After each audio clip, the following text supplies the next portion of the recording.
Welcome to WhitTips. Just like the thunder and lightning starting off the Shakespeare's play Macbeth, I thought I'd start my clip off with a little bit of thunder and lightning there too. This is my first revision video on Macbeth. It is revision, and today's theme is kingship. So what I suggest you do now is to pause the video, write down the word kingship in the middle of a piece of paper, and then brain dump everything you know about kingship in the play Macbeth. Okay then, there are 5 kings at the centre of Shakespeare's play Macbeth. We have the real-life reigning monarch, James I of England, also known as James VI of Scotland. And then, as we work our way through the play, we're introduced first of all to the current king of Scotland, fictional King Duncan. King Duncan is then replaced on the throne by Macbeth.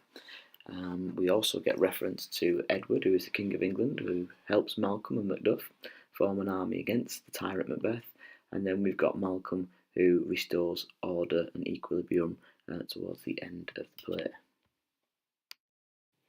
We must always ask ourselves, or it is important to ask ourselves for any of our literature text, what were the writer's intentions?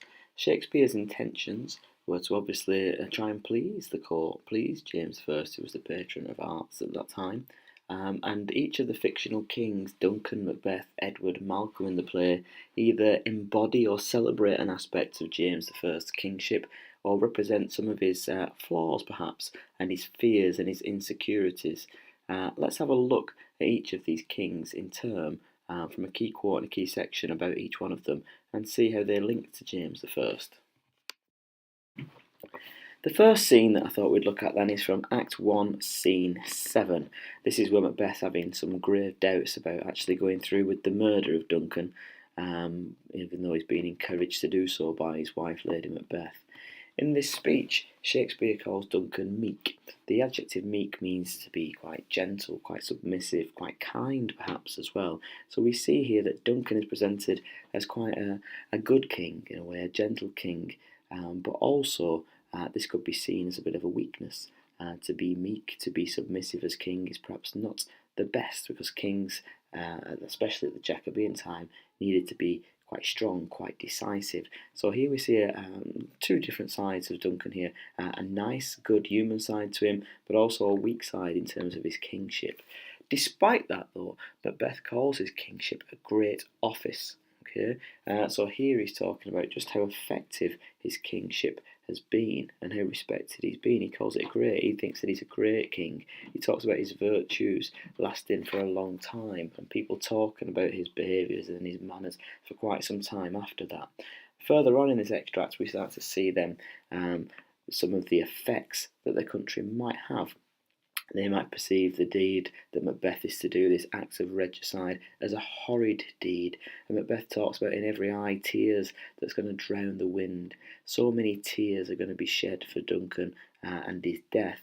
That shows, again, it's a testament to how good and how respected perhaps he is as a king, that so many people will be affected, that they will be crying, so much so that it might even flood. But despite that, Macbeth here still goes against this idea of the divine right of kings at the time, that God appoints the king and only God can remove the king, because despite his doubts, his uncertainties, despite how good Duncan has been in terms of rewarding him, and again this could be said to be Duncan's flaw, he rewards and promotes the wrong people. We had this with Macdonald at the beginning, who he appointed, and that was a bad decision. And also with Macbeth, when he appoints him as well to Thurn of Cawdor, that's also a bad decision. So despite Duncan being such a good king, having a great office, he also does make some bad choices. So this could be a warning for King James I to make sure that he chooses to appoint the right people to the right posts. Okay, we see here at the end of the speech, though, Macbeth's flaws, if you will, this vaulting ambition. He has no desire to kill Duncan at this point. Like I say, he's having his doubts. The only thing that's spurring him on is his vaulting ambition, and he knows that this blind ambition might cause the fall and the tragic fall of his character, but still he's spurred on to do so. The next scene to look at then is Act 3, Scene 6. This is a bridging scene, and there's one similar at the end of Act 2 in which they talk about, Ross is talking to a wise old man, and they talk about the kind of society being thrown into chaos in Scotland at that point as a result of Macbeth disrupting the natural order and the divine right of kings. What happens is that Scotland is thrown into chaos, and there's this idea that night is now daytime and people can't quite tell, and horses eating horses, and this kind of strange scene. This is another bridging scene, Act 3, Scene 6. And here we've got a conversation between Lennox and a lord, and here we're going to focus on the kingship of Macbeth. The lord here calls Macbeth a tyrant. Now, a tyrant is an evil dictator, and it's not perceived to be a good king. This is very important for us here because I think towards the end of the play we have some sympathies for Macbeth and his tragic fall, but we must also remember that as a king, he was an evil ruler. He was not a nice king. He was not a good king. And again, if we have a look at this speech here, this idea of him being a tyrant is perhaps a reflection of King James I. King James I was kind of steadfast in his political views and his religious views, his views on witches. He was also obsessed with spies, espionage, treason, and with good reason, with the Gunpowder Plot.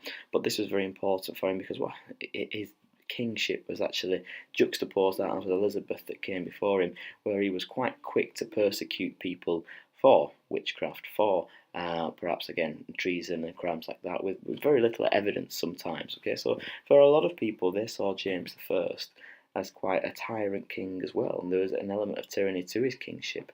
But towards the end of this speech here by the Lord, we see this quotation: "We may again give to our tables meat, sleep to our nights, free from our feasts and banquets, bloody nights." So here we just unpick this a little bit. This is somebody that's living in Macbeth, Scotland. Here we can see give to our tables meat. Perhaps there's an idea that there's a lack of food here. This idea that Macbeth as a king is not providing for his people. Sleep to our nights. There is this element of paranoia that's running through Macbeth's kingship that's being felt by everyone in the land with the kind of erratic behaviour that he has. And free from our feasts and banquets, bloody knives. This idea that people that seem to challenge Macbeth, people that seem to disagree with Macbeth, are in some way exposed to his bloody knife, his butchery, bloody knife, as he kills down anyone that stands in his way or threatens his kingship. Okay, a little bit like James I here. Our third king to look at then is King Edward, and he was the British king, or the English king, I should say, who we don't really meet in the play, but we get reference about from Malcolm and Macduff in the scenes in the play's longest scene, Act 4, Scene 3, when they're talking about some of what can we say, Edward's talents, perhaps. They say there's an alliterative phrase here in this quotation from Malcolm: most miraculous work. King Edward here is presented as King of England, someone that's almost able to perform miracles. What those miracles I will talk about in a second. But again, this was a reflection or a celebrant of King James's talents. A lot of people believe that King James, and King James himself believed that he was capable of miracles. And if we carry on down this extract a little bit, the type of miracles that he was performing, he talks about being able to cure people. He cures, who we talk about here, King Edward, anyone that's beyond the mere despair of surgery. So where medicine can no longer treat people, people would go to see King Edward, or again, symbol of King James I, or a metaphor for King James I here, and he was like the last hope, if you will, his divine right. And the powers given into him by God in order to be king meant that he could cure his people. So again, he was seeing this was a good element to his kingship here, a good element to King James's kingship, a good element to King Edward's kingship as well. And it was important that the King of England at that time was seen to be a very good king, because King James I again needed to kind of hear that and have that reinforced through Shakespeare's play. The final scene that I'd like to look at then is the last scene in the play. It's Act 5, Scene 8. Act 5 is the act with the most scenes in, and it's the final speech, and it's Malcolm here. So at the end, as we said, order has been restored. Macduff has now disposed of the tyrant king Macbeth, he's gone. Again, we get reference in this speech from Malcolm about his tyranny, and he's referred to as the metaphor of the dead butcher, which would link back to the bloody knives that we were talking about in the previous scene, and also his fiend-like queen has been disposed of here as well. What we see is very important that order is restored at the end of the play. It's very important for James, like we said, who was a king that suffered a lot from paranoia, to understand that there was an order. An order is restored, the divine right of kings, the rightful lineage, if you will, of the king. Malcolm, King Duncan's son, is back on the throne at the end of the play. And again, here we see Malcolm very much like his father, King Duncan, in the play, perceived as a very good king.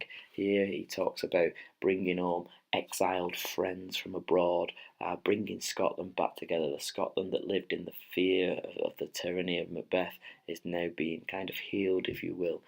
He talks about making earls in Scotland, the very first of Scotland, in such an honour name, so promoting people that were loyal to the cause as well. And the very last line here in this speech that we see from Malcolm is, whom we invite to see us crowned at Scone. And we see here the use, we could talk about the use of plural pronouns if we will. He's a very inclusive king. He talks about making people earls, but now, let's say, at the end of this play, he is seen as a good king, someone that's bringing this damaged and broken Scotland back together, just like King James I here as well was bringing a country back together, their kingdom the back together as well, uniting Scotland and England, Wales as well. It was very important at that time that there was kind of cohesion, and the country was seen to be quite cohesive. So again, it's reflecting some of the work that King James also had to do at that point as well. Okay, a little question time now. Number 1. Who were the 3 kings of Scotland in the play? Number 2. What word beginning with M was used by Macbeth to describe King Duncan? Number 3. Which word beginning with T is used several times to describe Macbeth's kingship in the play? Number 4. What supernatural ability was King James perceived to possess? And number 5. Which character concludes the play, and why is that significant? And the answers were number 1, Duncan, Macbeth and Malcolm. Number 2, the word beginning with M was meek. Number 3, the T was tyrant. Number 4, King James was thought to be able to cure the sick. And number 5, which character concludes the play, is Malcolm. Why is that significant? Because it means that order is restored, the divine right of kings is back in place, the great chain of being, and King James can sleep peacefully at night. Hopefully this has been some use. Thank you all for listening. Bye bye now.